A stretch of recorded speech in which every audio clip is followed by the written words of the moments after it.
Olá, gente, sejam bem-vindos. Estou dando uns geral aqui. Deixa eu mandar uns comentários. Como é que manda isso, meu Deus? Ô, Bela, escreve pra mim aí o comentário que eu não tô conseguindo escrever não, velho. O inimigo tá tenebroso aqui hoje. Olá, olá, olá, sejam bem-vindas e bem-vindos todos e todas. Nós estamos tentando escrever os comentários aqui, mas o capeta tá infernal hoje. E tô tentando botar uma música aqui legal, Pasmina, mas tá embaçado também. O nosso querido Caetano tá aqui enroscado. Sejam bem-vindas. Ó, nós vamos esperar 5 minutinhos pra galera ir chegando, tá bom?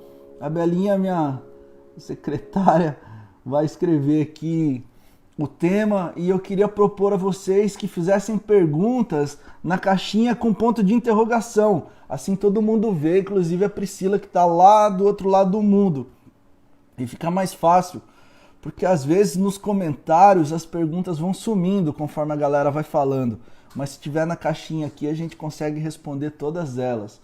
O YouTube hoje está zoado demais também. E a gente tá aqui firmes e fortes. Então, por favor, deixe sua perguntinha na caixa de pergunta, beleza? Que assim a gente consegue atender, pelo menos olhar todas as perguntas. Aí, ó, vou fixar esse comentário da Bela. Mandem as perguntas de vocês na caixinha de perguntas. E com não sei o que, beleza? Assim fica legal. Aí eu vou acenar aqui para quem tá chegando, dizendo sejam bem-vindos e bem-vindas. Ô caramba, virei o negócio aqui. E quero convidar vocês também a clicarem no aviãozinho que tá aí embaixo, convidar a gente, tá bom? E aí, querem, beleza?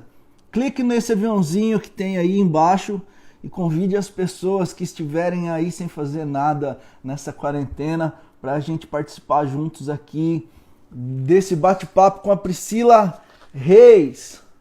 Beleza, gente? Hoje está sem trilha sonora porque a internet está embaçada aqui. Se eu fosse mais pentecostal, eu ia dizer que o capeta tá nervoso com o tema. Mas é só a internet mesmo, eu acho. Tudo vai dar certo daqui a 3 segundos quando eu ficar puto e quebrar tudo aqui. Eu vou acionar a Priscila aqui pra gente já começar a trocar ideia às 21h08. E aí, Zilão? Beleza, velho? Cadê a Priscila? Ó, gente, Bela, André, John, Josi, Zilão, Roniel, Joy Martins. Olha, eu acho que fala Isana, Suzana, Juliana, Mariane, Luciana, Luziana, Bianca, Caio, Keren, Melina, Lúcia. Sejam bem-vindas. A maioria são mulheres. E bem-vindos também. E vamos que vamos aqui. Cadê a Priscila? Priscila, me aceita. Será que agora rola a musiquinha que eu queria? Ah, a musiquinha para vocês, ó. E aí, Priscila, beleza?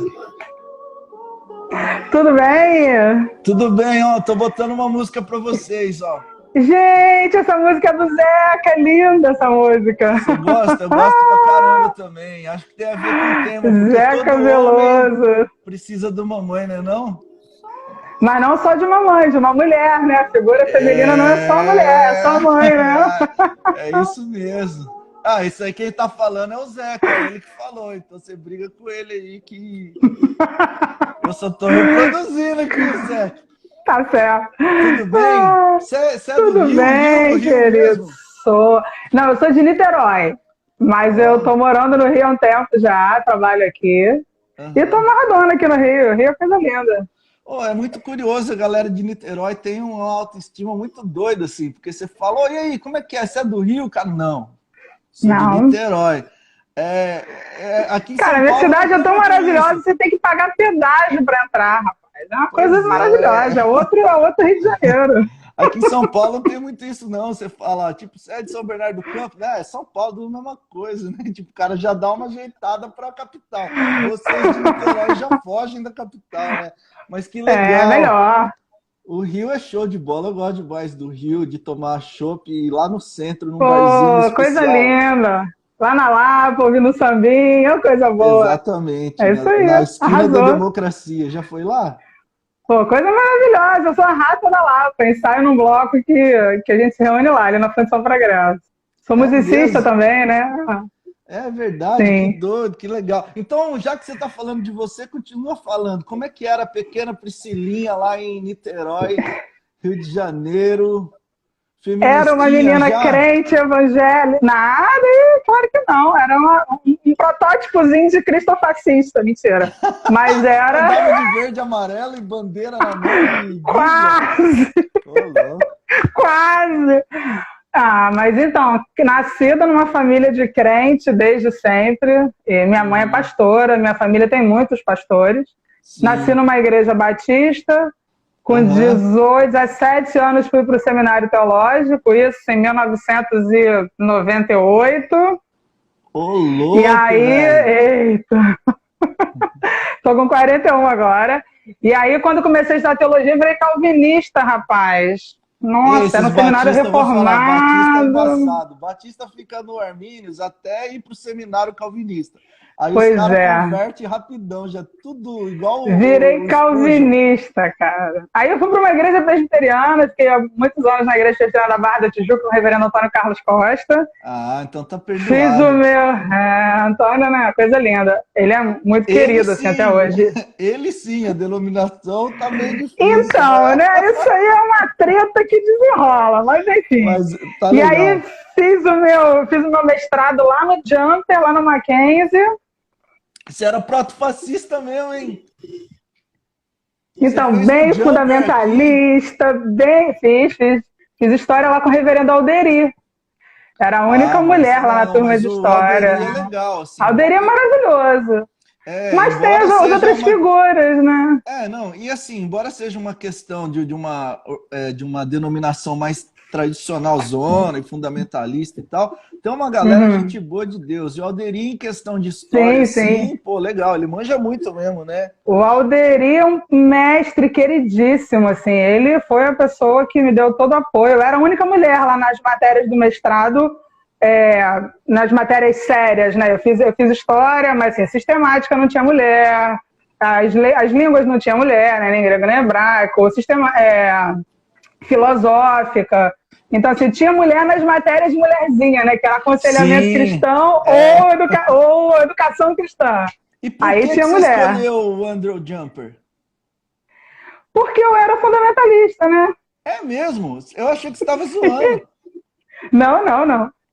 Eu vinha nesse caminho, não. Porque, na verdade, porque eu recebi o meu treinamento teológico se deu no seminário reformado, que era a Escola de Pastores lá em Niterói. Uhum. E aí, um seminário até que teve seu início com o reverendo Antônio Carlos Costa, enfim. E aí, eu procurei a melhor instituição dentro da igreja presbiteriana, né? E era o Jumper. Sim, E aí, todos sim. aqueles nomes maravilhosos lá, idos de 2000 e alguma coisa.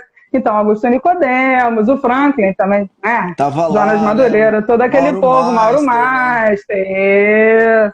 Você pegou a Isso nata do aí. fundamentalismo, então. Que doido, hein? Não é, rapaz? Aí era É por ótimo, isso sempre que tinha uma daí você saiu de lá piadinha, né? sempre feminista, né? Não tem como você sair de lá também.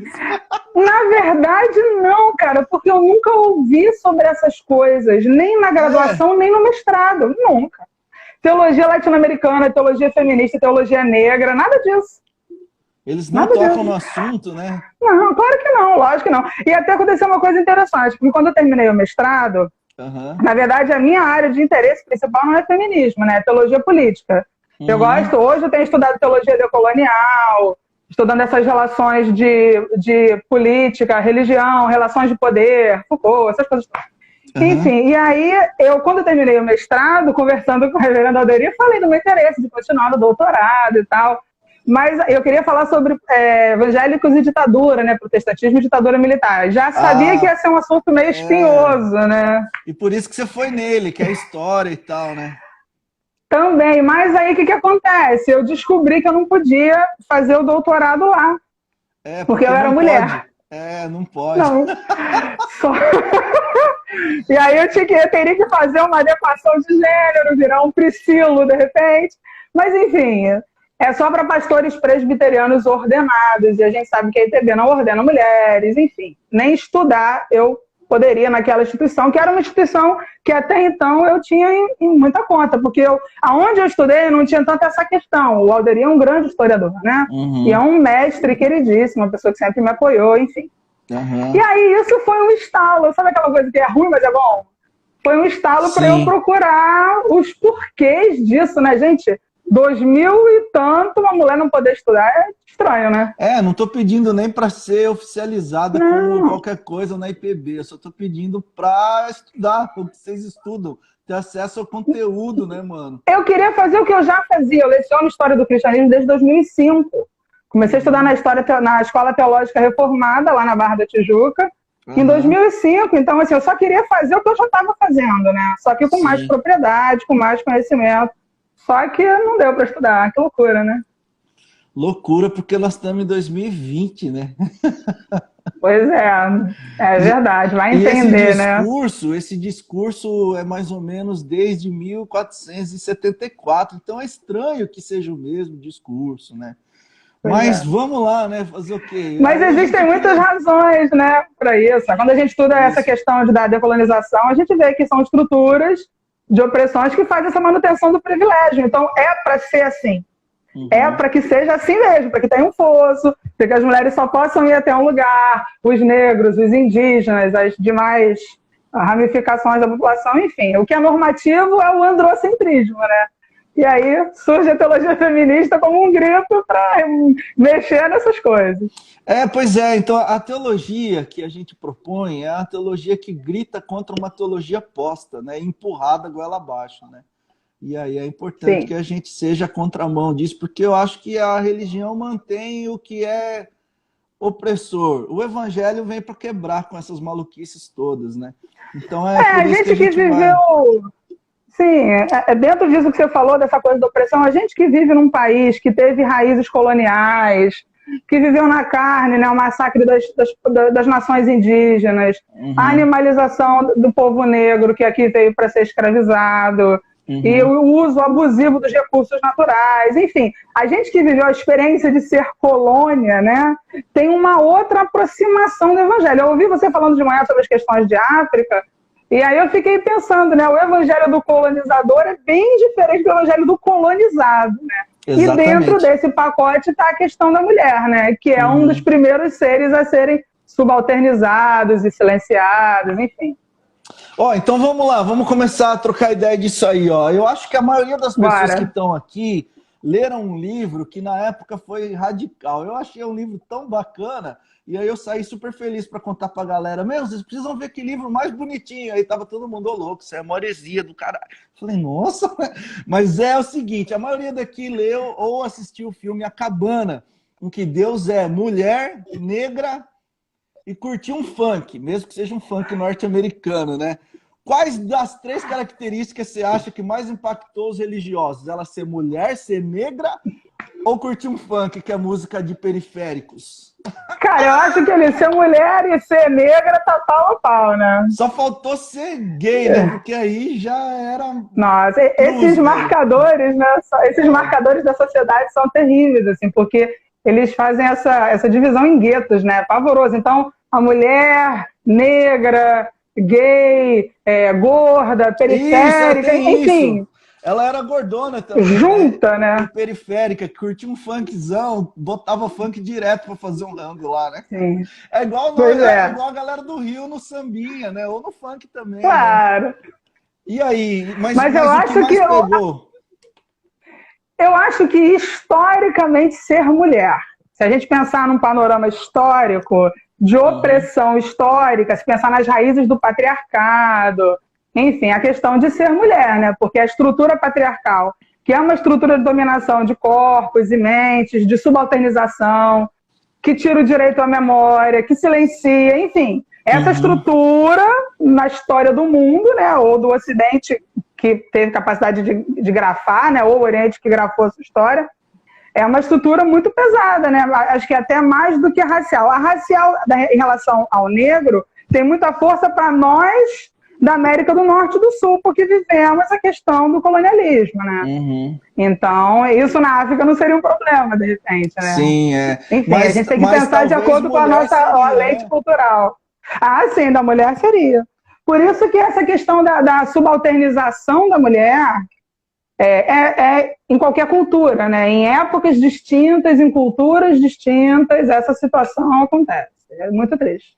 Então, nesse caso aí, Deus estaria ferrado, primeiro por ser mulher, depois negra, depois gorda, depois curtir um funkzinho, né?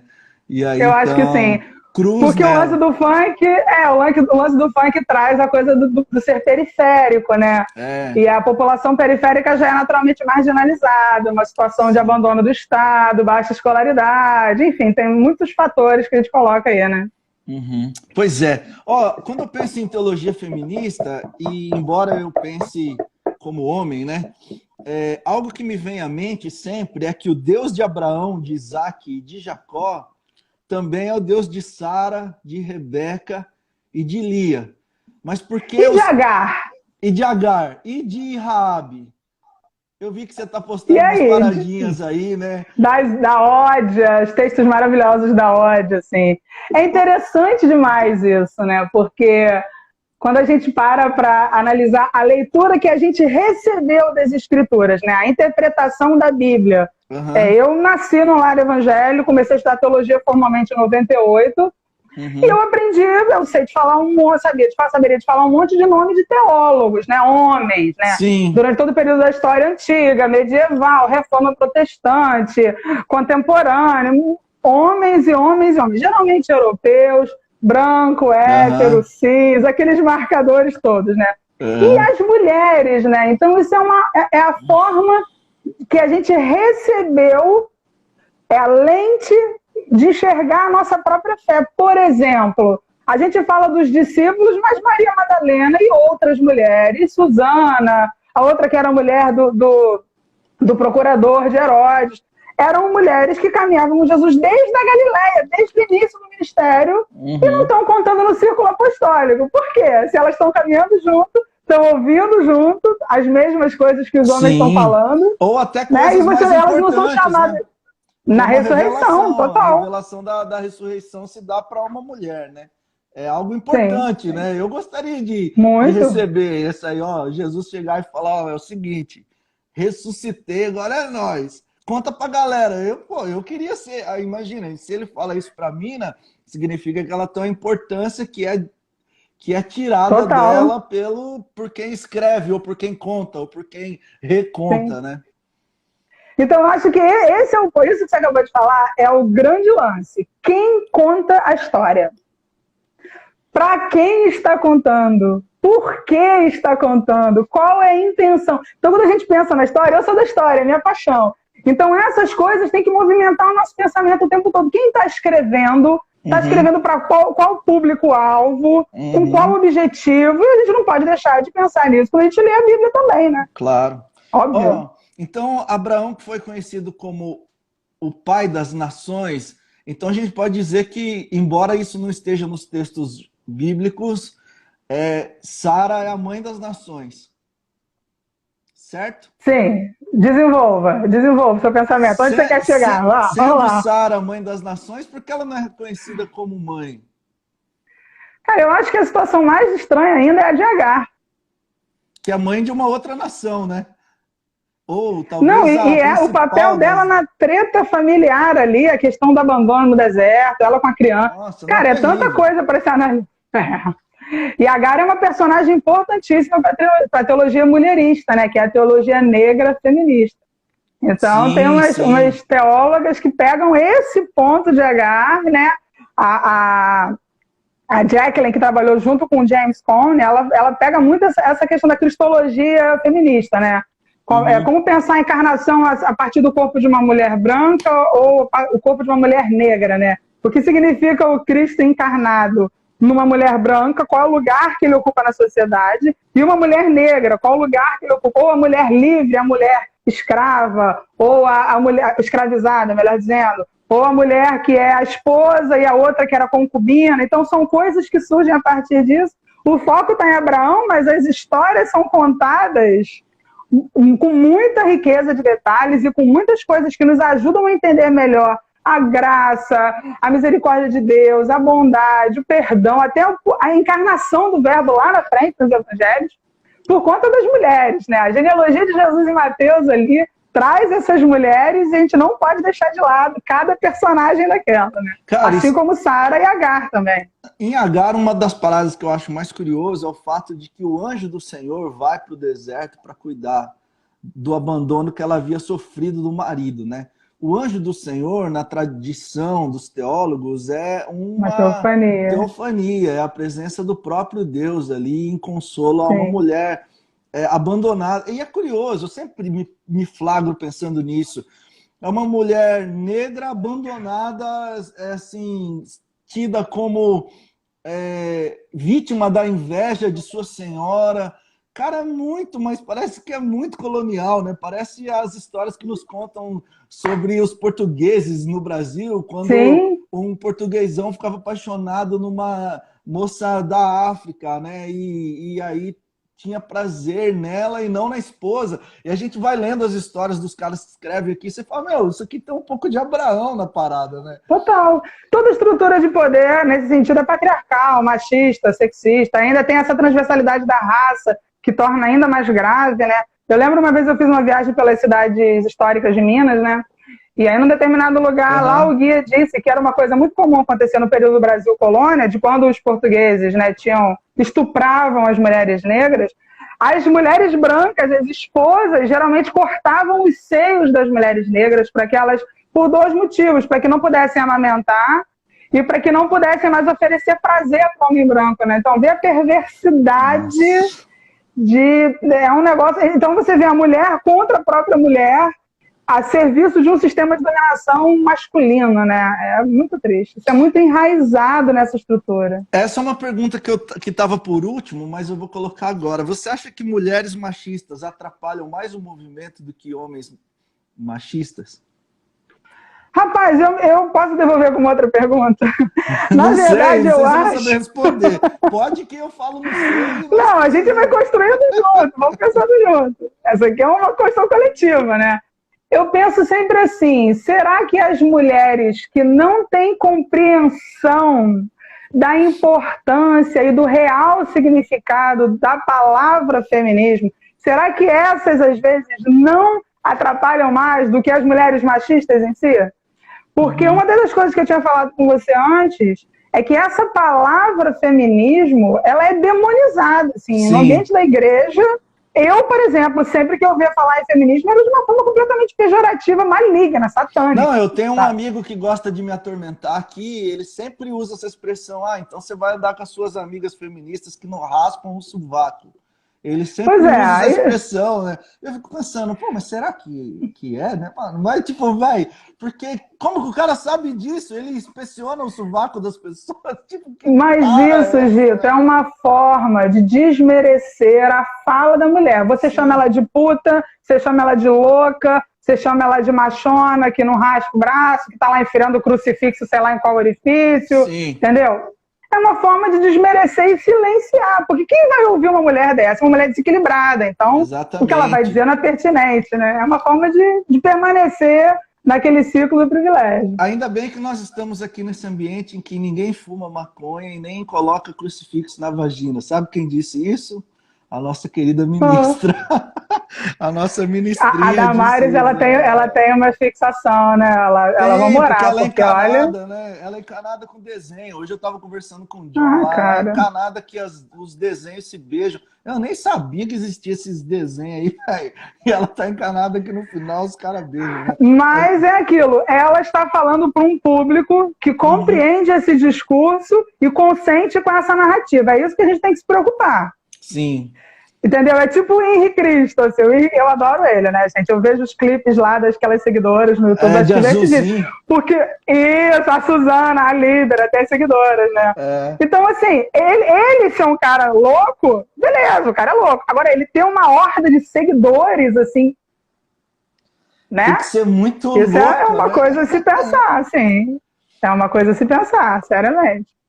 Então você acha que a maior treta que acontece é que muitas das mulheres, especialmente no Brasil, ou vindas de um ambiente de religiosidade, não compreendem ou não têm o privilégio de compreender que a luta feminista não é uma questão feminista de matar os homens e aquela coisa toda, né? E nem de derrubar os homens e tomar os lugares, mas é de encontrar equilíbrio nos processos, né? Então falta educação. É o que Jesus fazia, sim. Falta, acho que, um esclarecimento do termo, porque a forma como tanto a mídia, em alguns veículos, quanto a estrutura religiosa, a maneira como apresenta o termo feminista, é exatamente com essa conotação negativa para enfraquecer as pautas. Obviamente que, como mulher cristã, algumas pautas vão te contemplar, outras não vão te contemplar. Sim, mas, claro. De qualquer maneira, o ponto central, eu sempre falo, não é ódio aos homens, não é as mulheres dominando aos homens, não, é equidade, é igualdade. E Jesus fazia isso o tempo inteiro, tratava as mulheres com dignidade. No episódio lá da mulher do fluxo de sangue, gente, aquilo é maravilhoso. Ele chama ela, a primeira coisa que fala é: filha. Depois de mandar que ele não vai subir ninguém, né? Tipo, quem me tocou, e os discípulos, pô, tá brincando. Todo mundo te apertando no fla-flu aqui, e você quer saber quem tá te tocando? E a mulher tá lá, ela já tá ferrada, porque era pra ela ser apedrejada naquele contexto, né? Sim. Porque ela era uma mulher imunda, ela tinha que andar na rua falando isso para as pessoas saírem de perto dela. Então ela já era bem conhecida. Então ali já era uma situação de risco. E ao se aproximar de Jesus, quando Jesus para tudo, e ela, né, com medo ali de se revelar, ele fala: filha, você tem noção do que é isso? Um rabino, porque ele já estava sendo considerado um rabino nessa medida da caminhada, porque ele ensinava como quem tem autoridade, lembra? Então, ele chama uma mulher imunda de filha, e ela pode falar, e ela é ouvida. Isso é revolucionário. Jesus o tempo todo está fazendo isso. E sem contar que ele para uma multidão, né, com uma proposta muito maluca, que é, gente, peraí, vamos parar aqui rapidinho, que alguém me tocou de um modo muito especial, né? Tipo, porque tá todo mundo tocando, né? Sim, e aí ele começa a procurar entre a multidão. Então imaginem, né? Vocês aí no meio de uma multidão, tá lá o Pelé, e aí de repente o Pelé começa a olhar e volta procurando alguém. A gente vai querer olhar para onde ele tá olhando. Claro, com certeza. E de repente os olhos dele se dão numa moça ou numa senhora, uma mulher, e fala: filha é muito carinhoso, né? Filha. Cara, é linda essa passagem. Esse trecho é maravilhoso. E também o texto, quando ele conversa com a mulher samaritana, sim, entendeu? Quando ela fala da vida dela, você acha, sua intuição de homem. Quando Jesus fala e vira para ela e fala: disseste bem, você já teve 5 maridos e esse que está com você não é seu. Você acha que ele falou: pô, caraca, você tá soltinha na pista, pô, 5 maridos. Já pegou 5. Você acha que ele falou desta forma? Ou ele falou de maneira tão afetuosa que ela foi levada a testemunhar? Então Jesus tratava todos com igualdade. E Priscila, e o testemunho dela se dá àqueles homens, né? Aqueles 5, né? Então imagina, se o cara trata ela igual uma puta, ela não vai testemunhar desse idiota para 5 caras que pelo menos foram gentis na cama com ela. Mas agora, como esse cara trata ela de uma forma completamente amorosa, tem por ela uma afeição diferente desses outros, ela fala: gente, vocês precisam conhecer um cara que sabe tudo de nós, mas ainda assim não tratou do que sabe com arrogância nem perversidade. É um cara gente boa de Deus, vamos ali. Então, essa lógica subversiva de Cristo, do Evangelho, que trata com misericórdia, que trata com bondade, com equidade, com igualdade a homens e mulheres. Não tem judeu, nem grego, lembra disso? Nem servo, nem livre. Não tem isso. Então ele nos hermana, nos coloca todos como filhos. Sabe? Na verdade, o Evangelho é assim. A igreja, que é uma outra treta, histórica, social, política, contexto histórico, isso é uma outra coisa. A igreja se estrutura numa outra forma, né? Então, Sim. Jesus Cristo de Nazaré, que é a nossa chave hermenêutica, né? Que é onde a gente tem que se agarrar, Isso. que é por excelência um filtro para a gente interpretar a Bíblia, ele nos tratava assim, homens e mulheres com igualdade, mas a igreja nem sempre faz isso. Como diz o ditado, Jesus é gente boa, que fode ao fã-clube, né? Mas vamos que vamos. Com certeza. Tá Essa... desanimando geral ultimamente, então, Nossa, olha... mano, tá Caraca. tenso. Pri, quem tem medo da teologia feminista?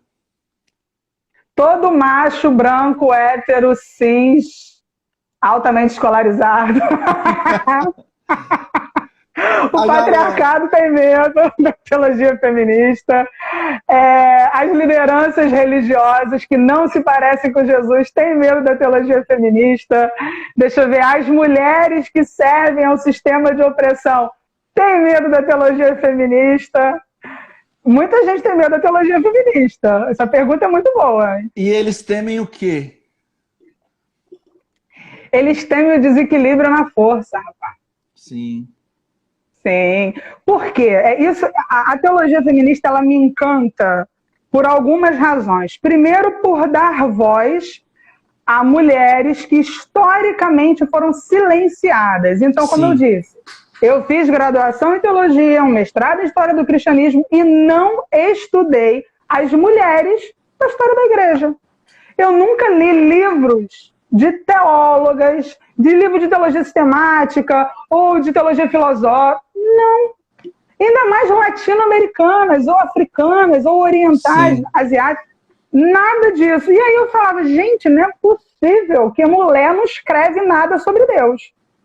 Mulher tá fadada a ficar com as crianças, abrir a cantina da igreja, limpar o banheiro, é isso? Não é possível. Até teve um parênteses aqui. Auxiliadora, né? Sim. Me fez lembrar um experimento de um coletivo de feministas cristãs de São Paulo que elas combinaram durante um mês as mulheres não irem na igreja.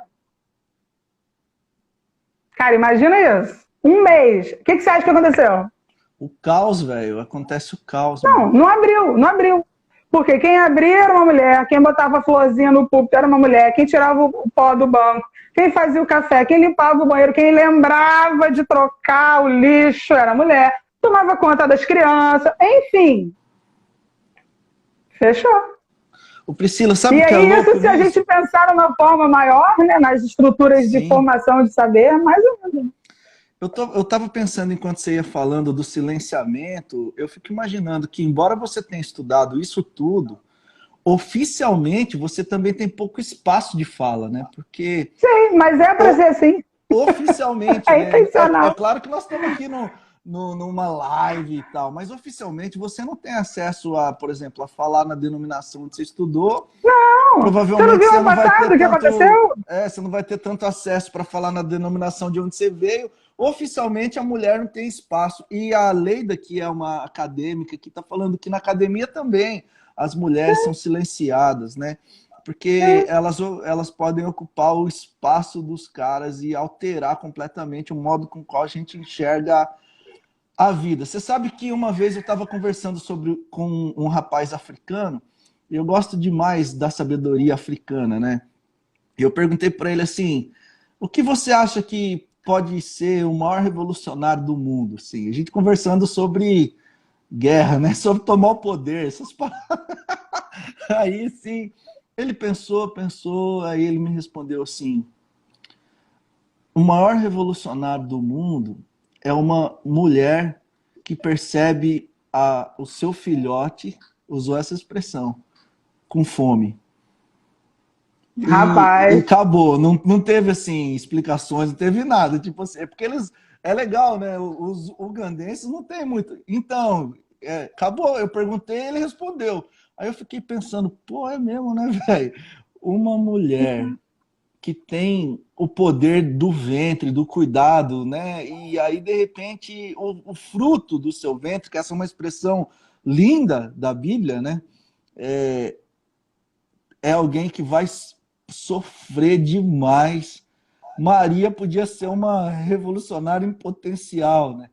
Agora, essa força, ela toma os ambientes da academia, toma os ambientes do púlpito, porque é um poder feminino maravilhoso de perceber o universo como filhotes para cuidar. Mas é um medo de uma teologia humana, criada a partir de um corpo que sangra, um corpo que goza, um corpo que gesta, um corpo que pare, um corpo que prepara a comida, que sente o sabor, um corpo que aprecia o belo. Deus enxergado e falado com a poesia, com a boniteza da linguagem da mulher, com essas lentes que faz parte da própria criação de Deus. Assim, a forma da mulher escrever a teologia é encantadora. Não é porque eu sou mulher, não, na boa. Mas eu tenho lido muito teólogas feministas, assim. E é outra maneira de estruturar o argumento, é outra maneira, passa pelo arroz quentinho, passa pelas mulheres camponesas, passa pela mãe que vê o filho chorar. É outra lógica. A teologia feita a partir da mulher, ela é cheia de ternura, né? O Cristo, quando se coloca feminino, ele é cheio de ternura. Ele fala, olha, eu queria cuidar de vocês como a galinha dos pintinhos. Essa é uma figura feminina, porque ele não falou o leão dos leõezinhos, né? Mas é por conta da figura de cuidado, né? Muito bonita. Então, não só ternura. Pensa comigo aqui, ó, porque às vezes a gente pode achar que a mulher, e isso é uma coisa interessante que vem lá naquele momento da segunda onda do feminismo, ali década de 60, com a Simone de Beauvoir e as outras teóricas, e aí depois, na terceira onda, com a Judith Butler, quando elas começam a pensar o que é ser mulher. Será que é essa ternura sempre? Será que não tem espaço para assertividade, para uma guerrilheira, para uma mulher de luta, de enfrentamento? É isso que a gente tem que entender, que mulher também é um corpo que luta, um corpo que mija em volta para delimitar o seu território, que, sabe, é isso que é importante a gente ver. E as mulheres na Bíblia têm... As mulheres da genealogia de Jesus, pensa naquelas mulheres. São mulheres fortes. Raabe, cara, pelo amor de Deus. Como é que essa mulher entrou na genealogia? Sabe, umas figuras de força, de assertividade, de decisão e de doçura, de fragilidade, de carne, de pele, de cheiro, sabe? Essa coisa humana que é assustadora. Sim, o que eu percebo é essa questão bem da sensibilidade, do olhar do todo, né? E isso é algo muito bonito que eu percebo, especialmente em guerreiras, né? E algumas mulheres guerreiras que conseguem. Tem uma foto que de vez em quando eu posto no Instagram, que é uma moça negra africana, mas ela era escravizada. E ela está amamentando o seu filhotinho, o seu bebezinho, mas o olhar dela é de assim, mano, eu vou pegar alguém aqui, eu vou arregaçar na porrada, tá ligado? Mas assim, essa cena pra mim é muito legal, porque tem um olhar de Che Guevara, assim, vou matar! E tipo, e tem o gesto do carinho, do afeto, do cuidado materno, assim, os seios de fora, é uma mulher, assim, essa força é uma parada muito louca. E eu confesso que, como homem, eu acho que isso é o que nos assusta. Porque vocês são capazes de ser fortes e sensíveis com uma dimensão muito maior que a gente. A gente consegue ser forte, mas sensibilidade. Daí você tem a resposta. Sim, a resposta. Essa é uma resposta ao que você estava dizendo, porque quando a gente pensa, por que o patriarcado se estrutura sobre a opressão do corpo, primordialmente, né, do seu direito reprodutivo, do direito ao prazer, cerceando o espaço da mulher, confinada ao espaço da casa e não atuando no espaço público, não sendo produtora de conhecimento na academia, mas cabe a ela o lugar da... Você entende? Uma das funções do patriarcado, ao tolir a mulher, ao podar a mulher, a oprimindo no corpo e na mente, tem a ver com isso, por conta do medo. O medo, tem um livro fascinante que fala sobre a história do medo no Ocidente. E tem um capítulo que é sobre a mulher. Né? As bruxas que foram queimadas. Gente, eram mulheres que conheciam do poder das ervas, eram mulheres que sabiam, que viviam, sabe, tinham soberania alimentar porque plantavam o seu alimento, tinham a sua autonomia muitas vezes. Isso é assustador. Até hoje, em pleno século XXI, uma mulher que pensa, uma mulher que fala por si, uma mulher que conhece o seu corpo, que se permite ter prazer, viver a dor, é uma mulher assustadora, né? Você imagina isso lá no, sei lá, quanto tempo antes de Cristo. Pior ainda. E provavelmente a opressão do homem em relação à mulher tem a ver com a questão corporal mesmo, assim, né? Falando em guerras, em vantagem de força, né? Então, como no começo a força era o motivo pelo qual a gente conquistava espaço, a gente conseguiu vencer as mulheres por uma questão de força. Em 2020, a força não necessariamente é o que nos mantém numa cadeia de liderança. Hoje, às vezes, é o cérebro. Aliás, às vezes não. Hoje, quase tudo é o cérebro, né? Então, aí, cérebros não são medidos por força, né? Eu acho, né? Agora pode ter um cientista aí falando aí, gente, você tá errado. Mas, assim, entendam-me, estou querendo dizer que as mulheres, nesse aspecto de como é que a gente se desenvolve na sociedade de 2020, elas se aproximaram. Se a questão antes era força e agora é pensar, analisar, a gente chegou num momento de equilíbrio, tanto que as mulheres estão, a grande maioria nas faculdades, a grande maioria são professoras, e uma parada aqui que eu queria comentar antes da gente cair, é que... cadê? Aqui, ó, as religiões são compostas por mulheres, na sua grande maioria, mas são lideradas por homens, né? Elas são maioria nos espaços religiosos, mas ainda não assumiram os papéis importantes. E aí é uma provocação, mas não é para você me xingar, é uma provocação filosófica aqui. Você acha que é preciso mais sororidade, juntar as minas aí e ir para o pau, ou precisa, ao invés de sororidade e debate, ser uma parada mais de empoderamento? Dá licença aqui, que agora quem vai mandar nessa parada somos nós. O que você acha? Ou dá para equilibrar as paradas? Dá para conversar e para brigar com a mesma intensidade? Olha, isso é treta, hein? Eu respondo agora, vai esperar cair? Como é que faz? Não sei. Você responde em 10 minutos? Respondo, vai ser bom que eu vou pensar uma resposta bem maligna. Não, Deus me livre, se a gente... Na hora que desliga aí, liga de novo, você tá... Peraí. Por isso que eu já falei uma provocação antes que você me xingue. Eu achei interessante as palavras que você usou. Eu gosto muito de estudar análise do discurso e aí eu me pego nas palavras, né? Então você falou de sororidade e você falou de empoderamento, né? Poucas mulheres... E que são duas palavras que fogem do meu vocabulário, né? Sendo sincero, né? Sororidade é uma palavra que tem sido mais usada pelas mulheres, né? E empoderamento também. É difícil a gente falar. Os homens buscam empoderamento. Só o Palmeiras, meu time, que busca o empoderamento no Campeonato Brasileiro. E olha lá, né? Mas entendem? Então é uma palavras que eu escolhi de propósito, assim. É uma palavra mais do contexto da luta das mulheres. Então, vamos lá. Posso, então, esquartejar aqui como faria Jack? Vamos falar sobre sororidade primeiro. Uma das coisas que eu achei mais interessante ao ler escritos de feministas, teólogas ou não, né? Nessa minha busca por entendimento sobre o que é feminismo, as suas pautas, essa questão da sororidade, ela é uma coisa que é sabotada, ela é feita para não existir entre nós mulheres. Então, enquanto nós mulheres continuarmos vendo a outra mulher como uma inimiga, uma potencial, como é que eu posso dizer, concorrente, não, porque ela é mais bonita, ela tem a bunda mais dura que a minha, ela fala mais inglês melhor do que eu, ela ganha mais dinheiro, ela se veste melhor, ela é mais sarada, mais magra, whatever, sempre vai ter alguém que é mais alguma coisa que você, enfim.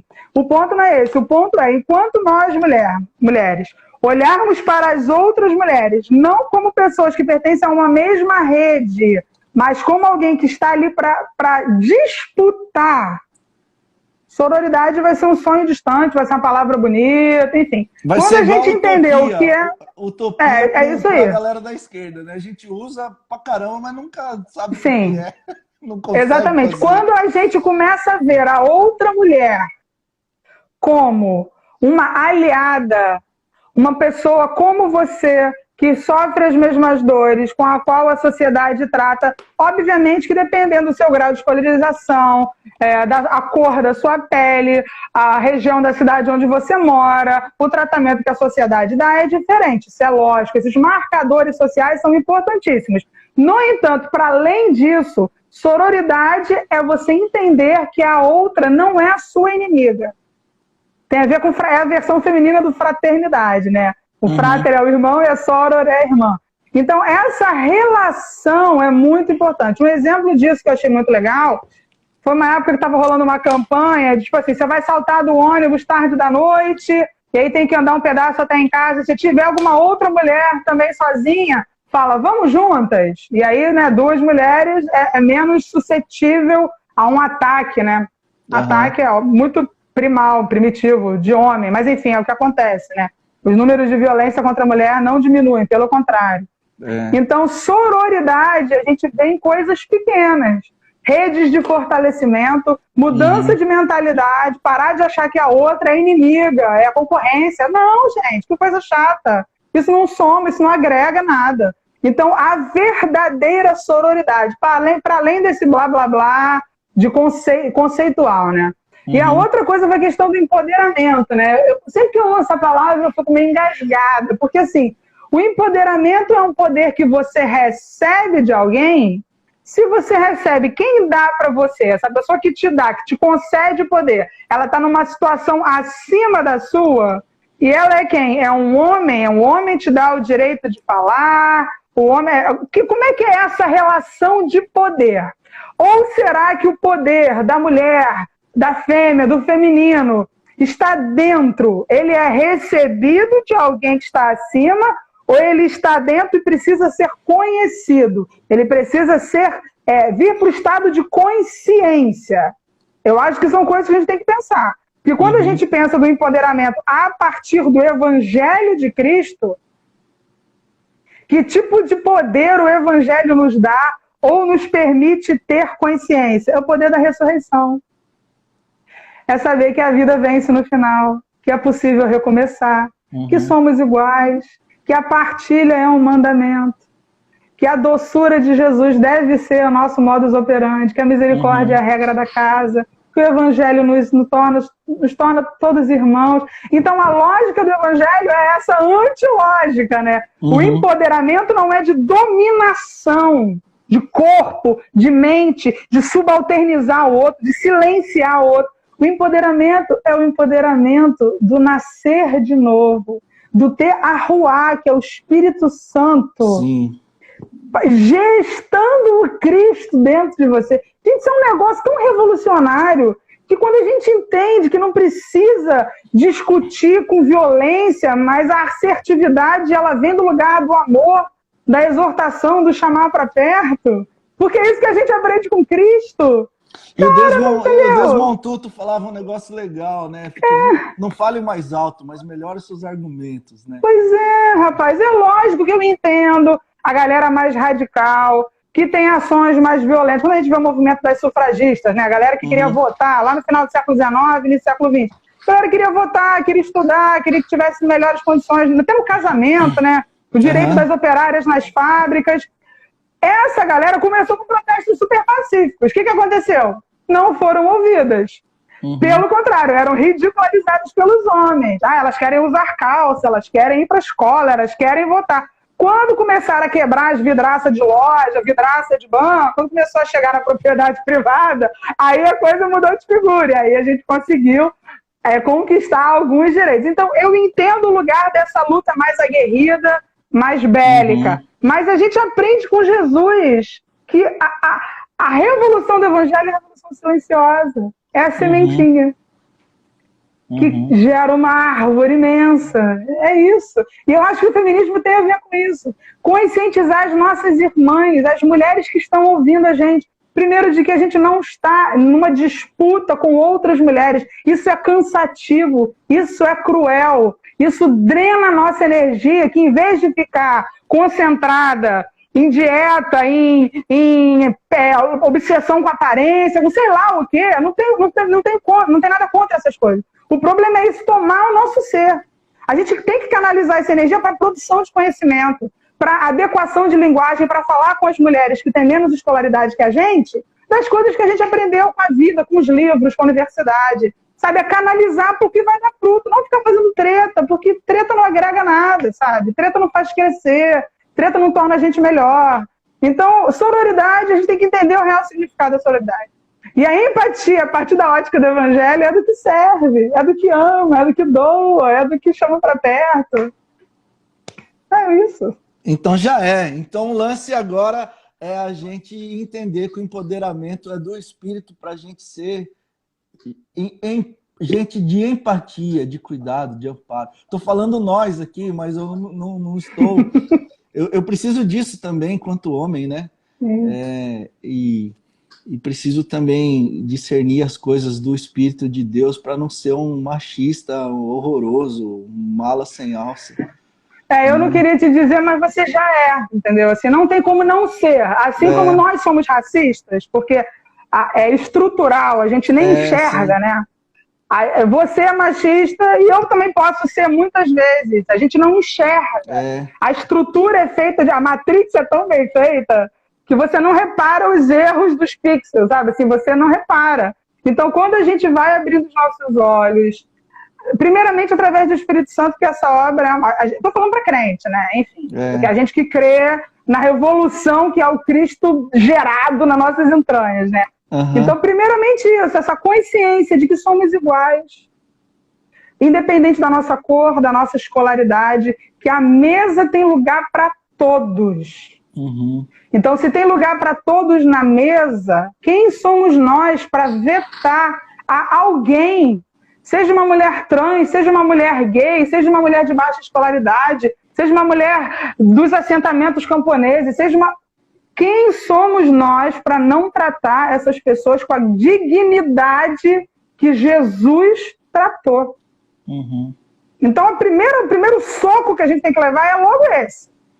Entendeu? Que a lógica do evangelho é essa, é inclusiva o tempo todo. Então, uma igreja que não consegue compreender que a mulher também é apta para testemunhar do evangelho, da graça, da bondade, da misericórdia de Deus, com a mesma força, com a mesma paixão que um homem, essa igreja precisa se rever. Porque eu acho que ela encontrou alguma outra entidade, algum outro ser que não o Cristo dos Evangelhos. That's it. Deixa eu te falar. Nós temos 2 minutos aqui para cair, então vamos derrubar de propósito e aí a gente já entra com mais 1 hora, porque o Instagram deixa a gente só 1 hora. Beleza.